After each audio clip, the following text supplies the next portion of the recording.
Hello and welcome to our channel. In today's video, we'll tell you more about what kind of performance you're going to get when playing with Boosteroid. This is a cloud gaming service that lets you stream games over the internet, so you don't need to run them locally. We'll go over how well everything runs and basically what to expect if you're not sure whether you want to try it or not. The goal isn't to promote Boosteroid, although we have a very positive view on the service. The goal is to make you feel as if you tried it for yourself, test a few games with it, and briefly discuss it against GeForce Now, the most popular cloud gaming platform. If the following overview of Boosteroid gets you interested in trying it out, we'd greatly appreciate it if you use the link in the description as it earns us a small commission. In cloud gaming, it doesn't matter what your own hardware is. You are hiring a remote machine and the only things you'll be using on your device are the screen and your input setup, so either mouse and keyboard or a controller. But there are limiting factors no matter what service you use, how powerful the remote machine is, and how strong your internet connection is. These are basically the two ways you can lag. Let's give an example. If you are playing an incredibly demanding game, the virtual machine will be incapable of producing 120 or even 60 frames per second in 4K native at ultra settings. So even if your internet is up to scratch, you'll just be getting less frames anyway since the remote rig can only give you 30 or 40. Or if we flip the example, let's say the VM does 120 frames per second, but your connection starts spiking. At that point, your internet will be unable to transmit the frames to your computer, which is why you'll see a sudden drop in performance on your screen. More frames were produced, but they just couldn't reach you. In Boosteroid's case, the remote machine is equipped with a Radeon 7900 XT GPU. This is the second best GPU from AMD's previous generation. It will run all games more than fine even in 4K, but with one exception: ray tracing. You see, ray tracing was spearheaded by NVIDIA, AMD's competitor. It took AMD years to follow, and they still haven't caught up to that feature set, so you better turn ray tracing off in games, or it will tank your performance heavily. If ray tracing is important to you, go with GeForce Now. But you'll be paying double for 20% more raw performance and much better ray tracing, and you can't play for more than 100 hours a month. Very few games have ray tracing effects that are so good it's worth it to pay double for them. And Boosteroid has one other pretty big advantage, which is AV1 codec support in its browser version. This codec significantly reduces the bandwidth demands of the service and even lowers latency a bit. As far as I know, no other service supports this. Do note, however, that benefiting from this feature requires a newer model GPU like the ones currently displayed on your screen. This limits the feature's usefulness, but it will become more relevant over time.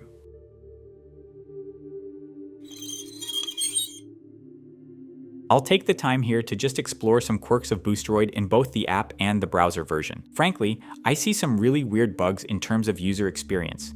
They aren't a deal breaker and can be ignored, but I should still mention them nonetheless. I'll give you a visual example with the first game I tested for this video, but the bugs are not limited to that game.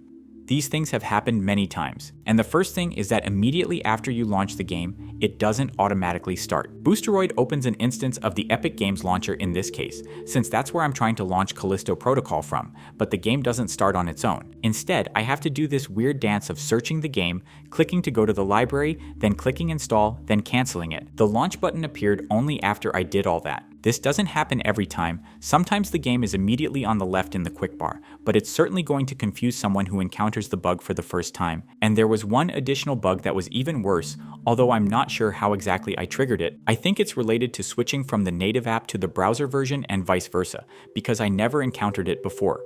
But if that's the cause, I should caution you to use only one of those always. So the bug was basically that the browser version was stuck in 1080p no matter what. If this happens to you, just switch to the app and the problems are gone. You will notice a performance graph on the top left of the footage. During gameplay, I used 4K as my resolution with max settings except path tracing for each game and FSR in quality mode as my upscaler. I set Boosteroid to its 120 FPS mode. On the very left, you will see the bitrate that's being used. I maxed it out at 80 in the settings, but you can change this depending on your connection. I don't want to get technical here about stream and decode FPS, so let's just say they are the same thing to you, the FPS you are getting on screen. And then I would say latency is the most important setting in the graph. That one will determine how sluggish your mouse movement is, which can change your experience a lot if you play multiplayer games. You generally want to keep it as low as possible, and you don't want to play with over 50. Watch these graphs during the testing footage to get an idea how everything runs.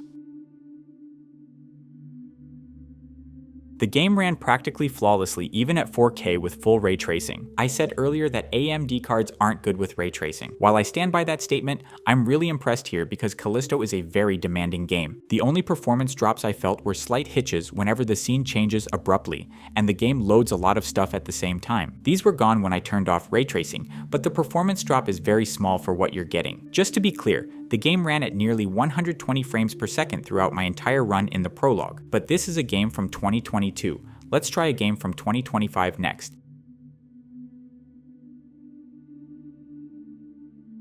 This is Doom: The Dark Ages running with path tracing on, which is the heaviest form of ray tracing. Notice that Boosteroid is only using 20-ish megabits because the remote PC itself can't run the game with more than 30 FPS. Now let's see the game without path tracing on. The game runs at almost 120 frames per second, and this is in 4K.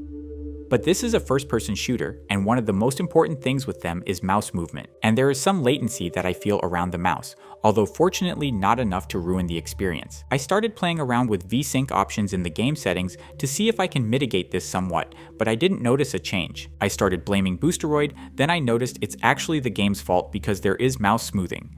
Unless you change it, the default setting feels awful. Which brings me to my point, anytime a game will have a lot of mouse latency on its own, any cloud gaming service will make it worse even if by little. After I adjusted the setting that was responsible, everything felt much better.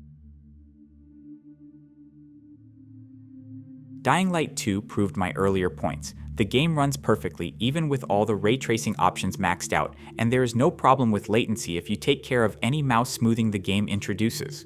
Turning ray tracing off actually didn't help with anything since it was locked to 120 frames per second anyway, it just made the game look worse.